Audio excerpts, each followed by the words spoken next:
This is my 32nd Yizkor on this bima. But in a profound way, it is also my first. Because, as you know, I buried my father 1 year ago yesterday. This is the first time that I have felt what so many of you feel. I have learned so much this past year of sorrow and moving on. Helplessness. Now I understand the psalmist when he said, Na'avati shachoti ad me'od, I am bent and bowed low. Just before the funeral service began, the rabbi walked my family into the chapel the way I have walked so many families into facing death for so many years. I understood how the rabbi felt. I did not understand how I felt. We were ushered into the front row. I sat, Betsy to my side, Aaron and Hannah too. I could do nothing. Nothing but hang my head in my hands, bent over, and weep. I did not want to be there. I did not want to believe that we were about to begin my father's funeral, my dad. We were going to bury him, and there was nothing I could do to stop it.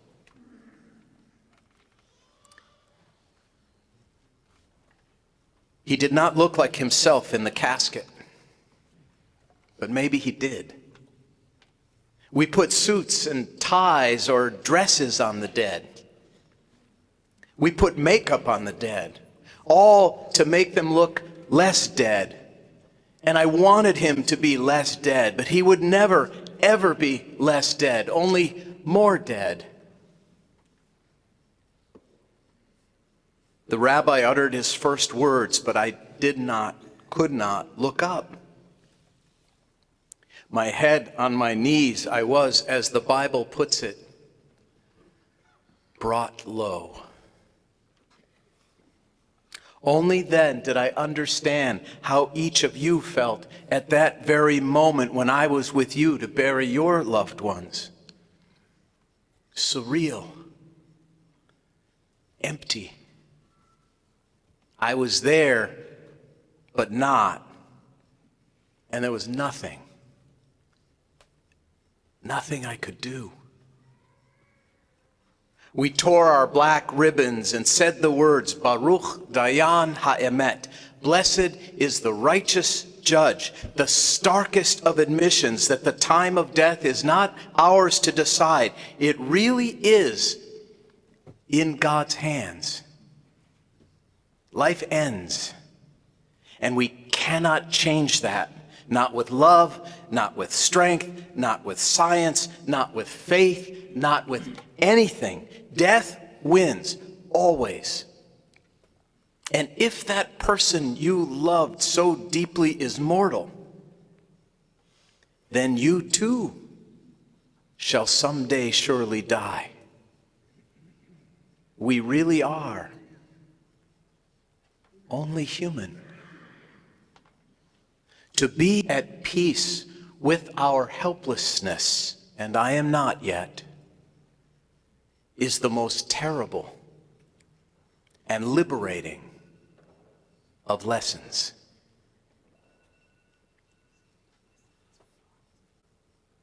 Money. I spend more now, which is no small thing for the son of a guy who washed and reused his paper plates. I want to enjoy my family and my life more than I ever have before, because I know only memories matter after that call comes to Aaron and Hannah the way it came to me a year ago. I want to live a beautiful life so that beauty is what remains within them when I am gone. We are helpless in death, but we are not helpless in life. An ocean of grief. Grief is surprising. Not at first when you are prepared for it to pick you up and slam you against the rocky shore, but later, in a month, or 2, or 10.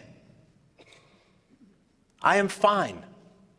I'm out to dinner with friends and casually take a crust of bread to soak up the last drops of sauce, wiping my plate spotlessly clean. Just like my dad, I think to myself, while Betsy and our friends keep chattering. He would have loved this sauce, this bread. I am fine. I want to cry. I am fine. I want to cry. I really miss my dad, I say to Betsy, fighting back tears. She nods. She knows. Her dad is dead too. I want to go home. Instead, I push it all back inside. We lose so much to death. Half our memory is gone with the death of the only person on earth who shared that incredible trip, the pizza from that little place down that alley in Rome. The baby's first stumbles across the room, the old white Ford we took across country when we were young and had no money. We lose so much to death. So much love. And if that love was real and deep, the grief is real and deep. Grief is not a race to be won or an ill to be cured. To deny grief its due is to deny the love we have for those we have no longer. Do not fight grief when it comes. Float with it. Then stand again.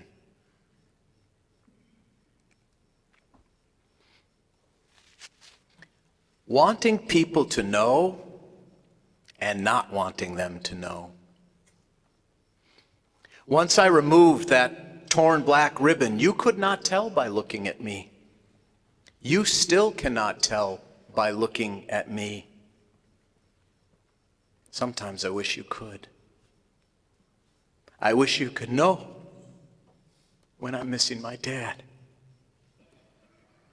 It would help you treat me with an extra measure of kindness that would be so welcome. But at the same time, I don't want you to know.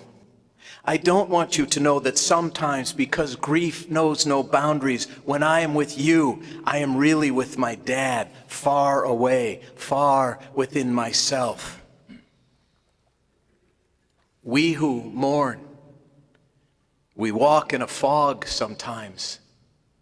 We wear a mask of normalcy, and it is that mask you are talking to, not us.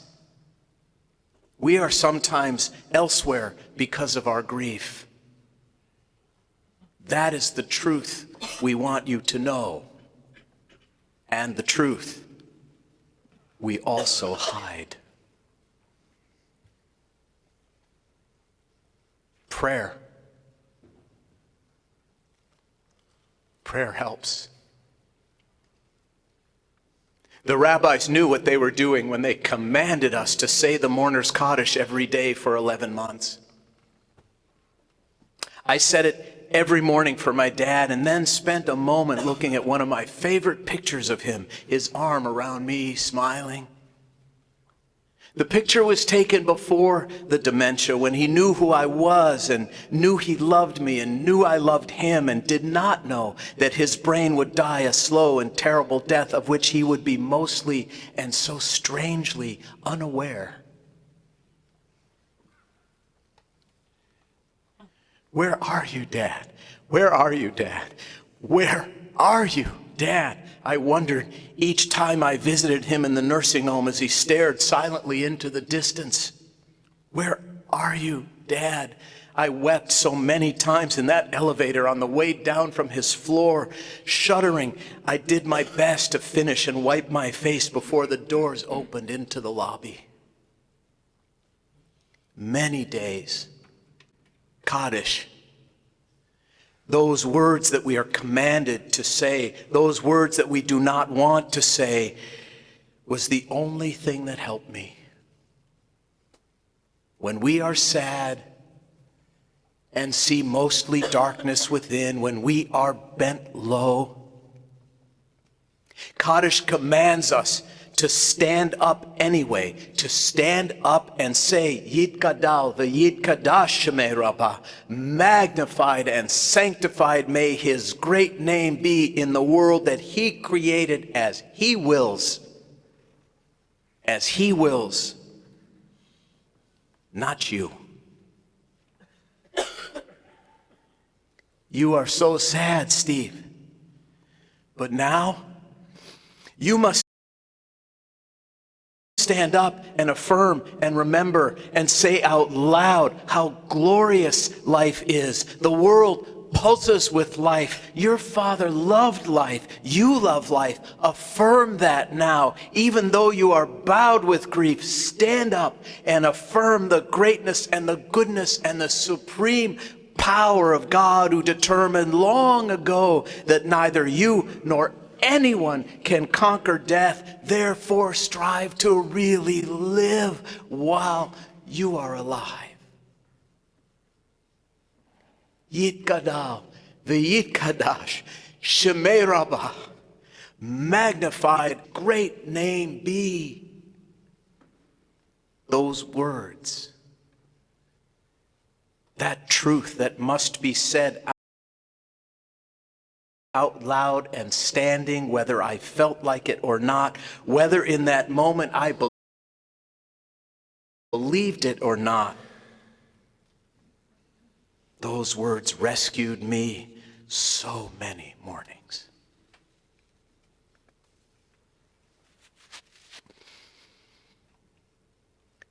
Reaching out helps. I am on my sister's empty Palm Springs trying to write the first draft of my next book. The working title is The Beauty of What Remains, What Death Teaches Us About Life. For hours each day, I think of nothing but death. I keep the house cold and dark. I write and I pace each day for 10 hours until it is cool enough to go outside for a walk and find some dinner. Most nights, I walk around the Mesquite golf course where I walked with my dad 1,000 times over all the years I visited him and Mom at their condo just off Highway 111. As I walk, I wonder out loud, where are you, Dad? Where are you? I look up, and there on the back patio of a golf course condo, I see a painted sign with the lyrics to You Are My Sunshine. My dad often sang that song when he, Mom, and the 5 of us kids were in a blue Chevy wagon on our way to Sunday dinner. My dad was tough on me as a kid. Demanding, harsh, frightening even. But those Sunday drives when he would sing that song, somehow I knew he really loved us. I just was missing so much. Those words appeared on that painted sign on a stranger's patio on the path I had walked with him so often. Nursing home too, when the only thing he could remember anymore was a handful of lyrics from long ago. Dad, You are my sunshine, my only sunshine, he would whisper. I text my 3 sisters and my brother a picture of the painted sign. Walking Mesquite Golf Course, missing Dad so much, and saw this sign. Sherry texts back a sketch of my dad. I couldn't sleep last night and drew this. Greg texts back the lyrics to Dad's favorite Hank Williams song. The silence of a falling star lights up a purple sky. And as I wonder where you are, I'm so lonesome I could cry. You guys are all making me cry now, Marilyn texts. Somehow knowing they miss Dad too helps me. It means I'm not alone. I'm not the only one who loved him or who remembers him or who cares about him or is grateful to him and who must accept this decree. Do not dwell alone in your grief. Reaching out really helps.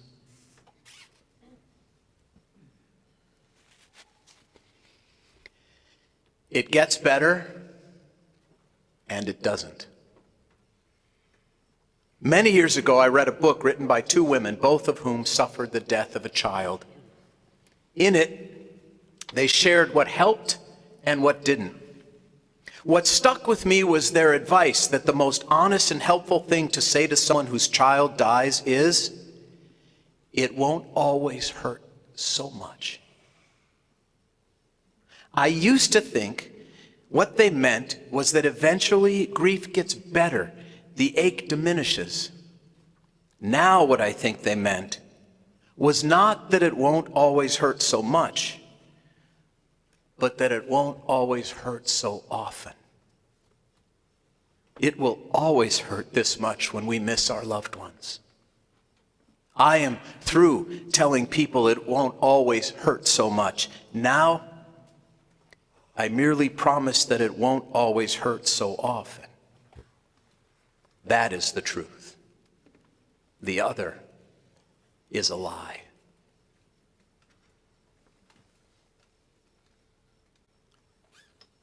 The duality of memory.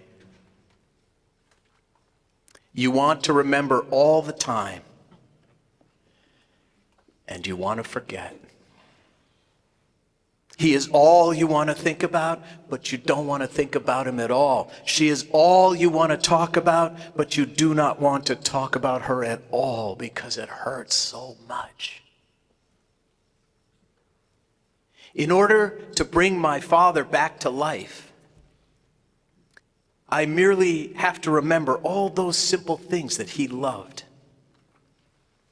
A slice from a perfect avocado. A sunny day. Hank Williams and Johnny Cash. A joke, the filthier the better. Watching All in the Family in his vibrating Naugahyde chair. Peeling an orange into a perfect spiral before handing out slices to each one of his 5 children as if we were a nest of hungry birds. There is also a world of memories that, try as I may, I can only sort of forget. Harsh memories of discipline and anger, anxiety and fear, repressed and banished to the basement of my subconscious, but constantly pounding on that basement ceiling with a broomstick, reverberating in ways mysterious and dark in the core of my conscious life, animating my own flaws, dysfunction, and vulnerabilities. My dad didn't know or care about sports or hobbies or new gadgets like other dads. but he could back up a semi and run a crane. He taught me to love nature and fishing and pancakes and corned beef hash and mom soups. Mostly, Dad taught me to enjoy a moment during that moment. So many times when he was eating something delicious and plenty of it, or when we were walking in the sunshine somewhere beautiful, he would just look around and ask rhetorically, "Are we living?" He was simple and wise, harsh and generous, crude and hilarious, frightening and kind. And when I remember him, he is all of those things again. And this is the secret truth of memory. It is exquisite, and it hurts, like being caressed and spat on at the same time.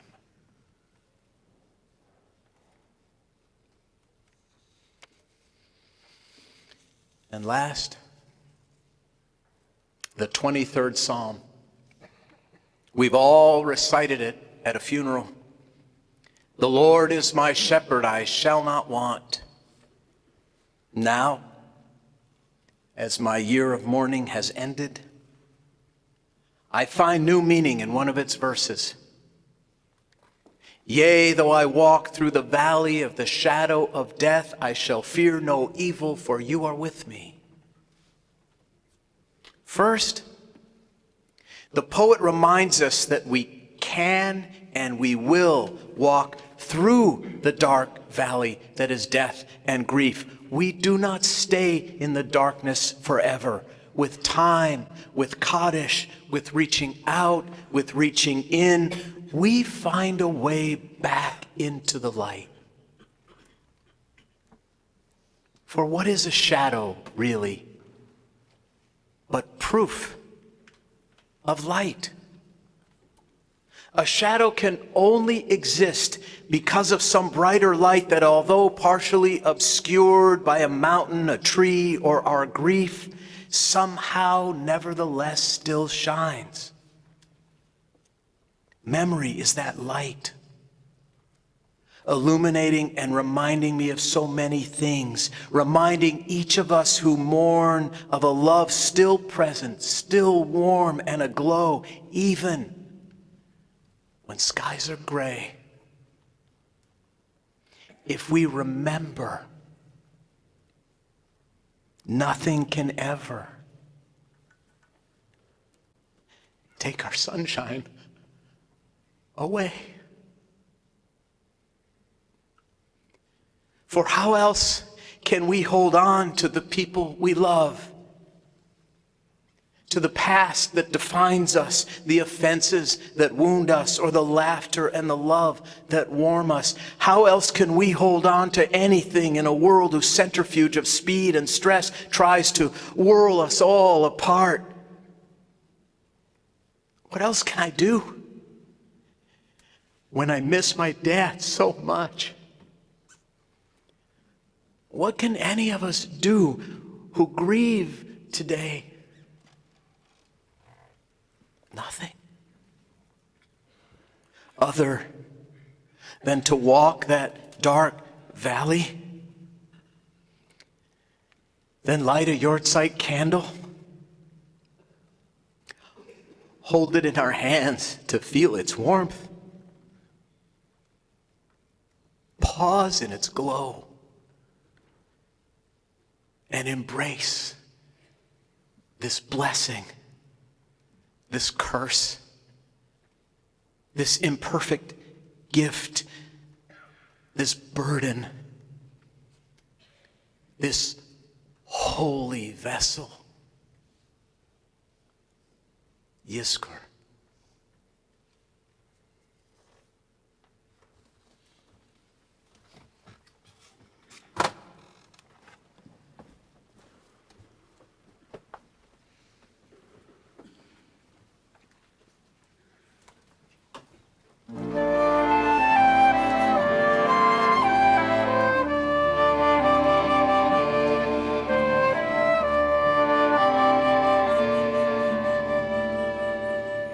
the rising of the sun and its going down, we remember them, we remember them.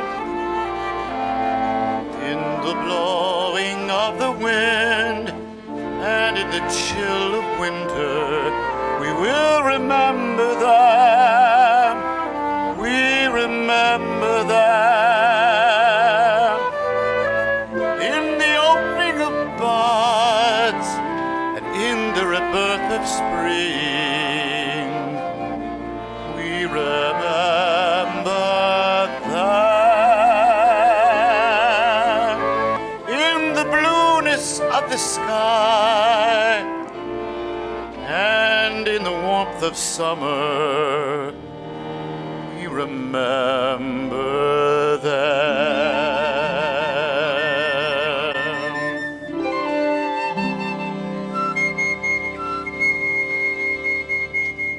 In the rustling of leaves and in the beauty of art, we remember them, we remember them. In the beginning of the year and when it ends, we'll remember them, we'll remember them.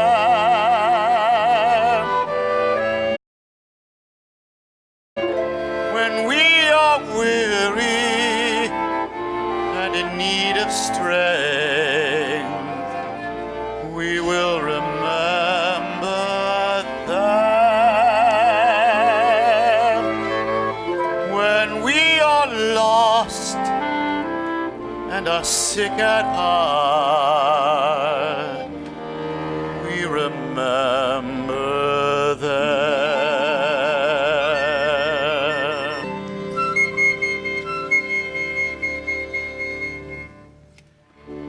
When we have joys we yearn to share, we remember them, we remember them. So long as we live, they too shall live, for they are now a part